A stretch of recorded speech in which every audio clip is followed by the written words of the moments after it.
नमस्कार मित्रों, उदय India digital में आप सबका बहुत स्वागत है। मैं हूं दीपक कुमार रथ। दोस्तों, पिछले कुछ दिनों से लगातार आपको कांग्रेस की पिछले 65 सालों के राज के 65 सालों में क्या हुआ, कांग्रेस ने किस तरह से कुकृत्यों की इन्वॉल्व रहा, मैं ये आपके सामने रखना चाहता हूँ। कांग्रेस के एक से कुकृत्य है जिसे उसने आम जनता से छुप कर रखा गया। अब ये चीजें आपके सामने आ रहा है, साथ ही सामने आ रहा है कांग्रेस का घृणित और ये कैसा हिंदू विरोधी चेहरा है कांग्रेस की, और ये चेहरा धीरे धीरे पर्दाफाश हो रहा है। कर्नाटक में आपने देखा सिद्धरामैया ने जिस तरह से भगवा झंडा लहराने पर एक्शन लिया है, वो तो सबको सामने ही है। पिछले कुछ सालों में कांग्रेस का हिंदू विरोधी चेहरा धीरे धीरे आता ही रहा है, और किसी भी सभ्यता या विकसित समाज को खत्म करना हो तो सबसे पहले उसकी शिक्षा पर हमला करो, या मैकेले की दुर्बुद्धि कहती थी जो अंग्रेजों ने किया भी। लेकिन आजादी के बाद और गोरे साहब चले गए और ये भूरे साहब आ गए तो भी इसमें कोई अंतर नहीं आया। ये बड़े मजे की बात है। भारत गणराज्य के पहले 5 शिक्षा मंत्री और उसके कारनामा के बारे में आपको आजकल जो व्हाट्सएप चल रहा है उसको हम व्हाट्सएप यूनिवर्सिटी कहते हैं, उसको रोज हम पढ़ते हैं, और वो उसमें से अधिकतर बात सच भी है, लेकिन पहले कोई ध्यान नहीं देता था। तभी आपको दिल्ली में मुगल आक्रांतों के नाम आज की सड़कों में मिल जाएगी। आप जब यातायात करते हैं देखते होंगे, उनका बखान करने वाले लाल बिंदी गिरोह मिल जाएंगे आपको। खैर, ये सब जो बातें हैं ये पुराने बातें हैं, इन पर गंगा में बहुत पानी बह चुका है, उस पर चर्चा करना ही बेकार है। लेकिन आज मैं आपको एक नई जमाने की कांग्रेस की एक बेहद विकृत स्वरूप का चेहरा दिखाऊंगा।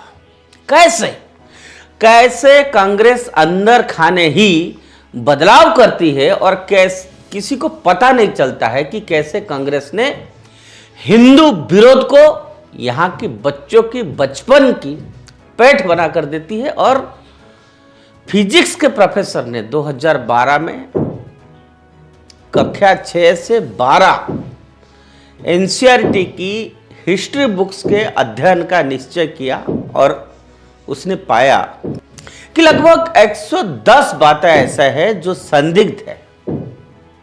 एनसीईआरटी की किताब में लिखा है दो सुल्तान कुतुबुद्दीन ऐबक और इल्तुतमिश ने वो मीनार बनवाया था जिसे आज कुतुब मीनार कहा जाता है। इसी बात पर प्रोफेसर साहब ने आरटीआई लगाया कि एनसीईआरटी में इस तथ्य को कहां से सत्यापित किया है, सत्यापित करने वाले लोग कौन थे। इस पर एनसीईआरटी की तरफ से उत्तर आया कि विभाग के पास कोई सत्यापित प्रति उपलब्ध नहीं है। इस पुस्तक को प्रोफेसर मृणाल मेरी ने अनुमोदन किया था, और जो नेशनल मॉनिटरिंग कमेटी का हेड था। मृणाल मेरी श्रीलंका का एक ईसाई है, श्रीलंका। उनको कांग्रेस ने 12 साल तक राज्यसभा में नॉमिनेट किया था। कांग्रेस राज के दौरान ये कई मलाईदार पदों पर था, और कम्युनिस्ट चर्च के गठजोड़ से इसने भारतीय इतिहास में कई झूठे तथ्य जोड़े जो आज भी बच्चों को पढ़ाए जाते हैं, जिसका कोई सबूत किसी के पास नहीं है। और ये कितना हास्यास्पद बात है कि हमारा बच्चे ऐसे ऐसे चीज़ पढ़ रहे हैं जिसका कोई तथ्य नहीं है, ऐसे ऐसे इतिहास पढ़ रहे हैं जो सरासर झूठ है और गलत है। अब वो एग्जाम्पल मैं देता हूँ, जैसे कक्षा 6 सामाजिक विज्ञान की पृष्ठ नंबर 46 पर ऋग्वेद के आधार पर भारत के बारे में लिखा है कि आर्यों द्वारा कुछ लड़ाइयाँ मवेशी और जल स्रोतों की प्राप्ति के लिए लड़ी जाती थी, कुछ लड़ाइयाँ मनुष्यों की बंदी बनाकर बेचने खरीदने के लिए भी लड़ी जाती थी। ये लिखा है डबल कोट। अब इससे स्पष्ट है कि किताब लिखने वाला ये साबित करना चाहता है कि भारत में भी गुलाम का जो प्रथा थी और मनुष्यों को खरीदने बेचने की जो बातें बाइबल और कुरान में है वो कोई नहीं है, बल्कि वैसा ही अमानवीय व्यवहार भारत में भी होता था। ये पढ़ रहे हैं हमारा बच्चे। और ऐसे ही वे आगे लिखते हैं, मैं कोट कर रहा हूं, कि युद्ध में जीते गए धन का एक बड़ा हिस्सा सरदार और पुरोहित रख लेते थे, शेष जो बचता था उसको जनता में बांट दिया जाता था। अनकोट। ये किताब में लिखा है।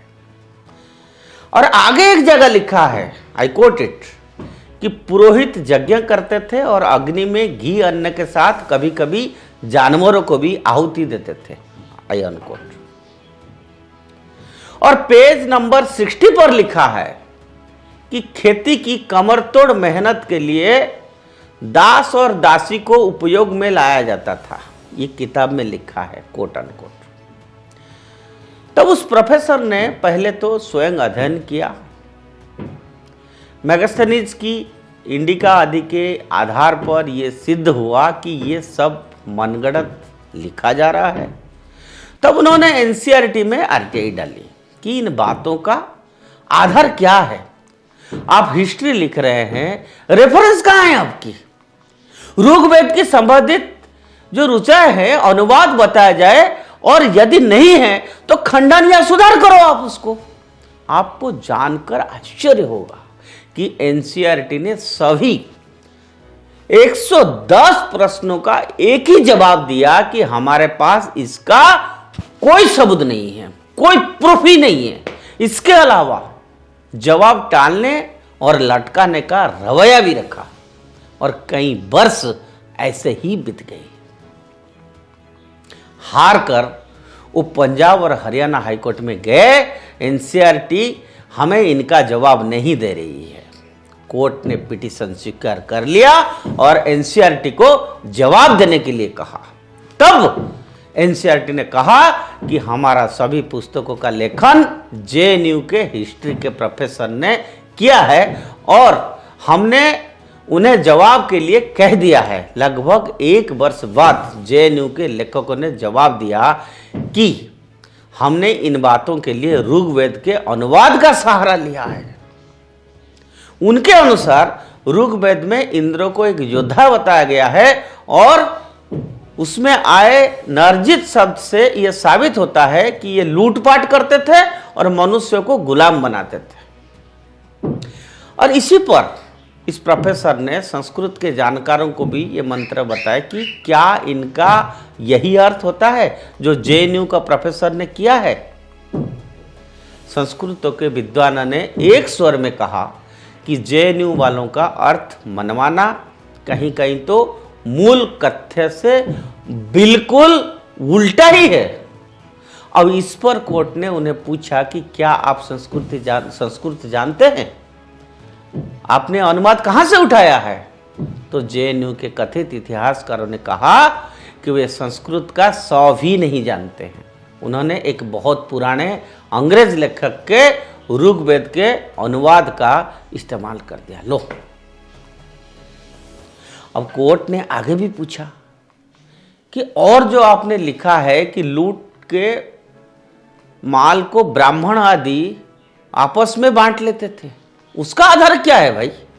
तो जेएनयू के प्रोफेसर ने बताया कि चूंकि ऋग्वेद में अग्नि का वर्णन है और अग्नि को पुरोहित कहा गया है, तो इसका अर्थ यही है कि जो अग्नि को समर्पित किया जा रहा है मतलब पुरोहित आपस में बांट रहे हैं। जब जेएनयू के इतिहासकार और एनसीईआरटी के इन तथ्यों पर माथा पीटने के सिवा अब कोई चारा नहीं है, और शायद ये यही चाहते हैं कि हम माथा पीटते रहे। ऐसे ऐसे कर्म करके गए हैं, वो भी ऐसा खिलवाड़ हमारा बच्चों के साथ हुआ है, वो भी टेक्स्ट बुक में है।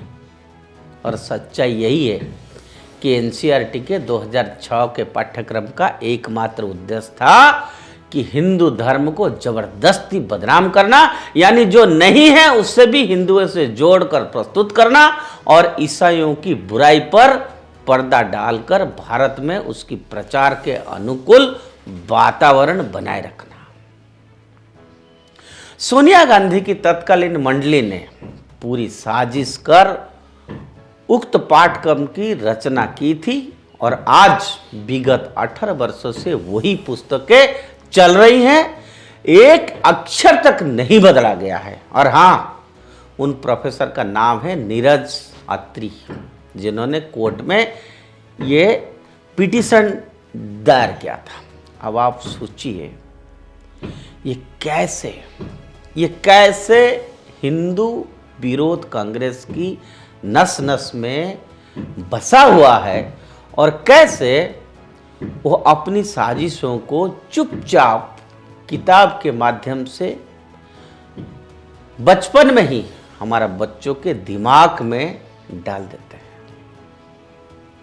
आज जरूरत है इन सबको बदलने की, जरूरत है इस देश को सच्चाई से रूबरू करने की, और ये तब तक नहीं होगा जब तक हम और आप ये बदलाव नहीं चाहेंगे। और ये बहुत बेहद इम्पोर्टेंट विषय है। कितना इम्पोर्टेंट बातें हैं कि हमारा बच्चे ऐसे ऐसे बातें पढ़ेंगे। तो इस पर आपका राय मैं जानना पसंद करूंगा, आपका फीडबैक हमको अच्छा लगेगी। और ऐसे बातें सुनने के लिए, जानने के लिए आपको उदय इंडिया से जुड़े रहना पड़ेगा, और उदय इंडिया को अवश्य सब्सक्राइब करिए। और भारत और भारतीयता से जुड़े ऐसे बातें हम आपको और कहते रहेंगे। यह हमारा उद्देश्य है। भारत माता की जय।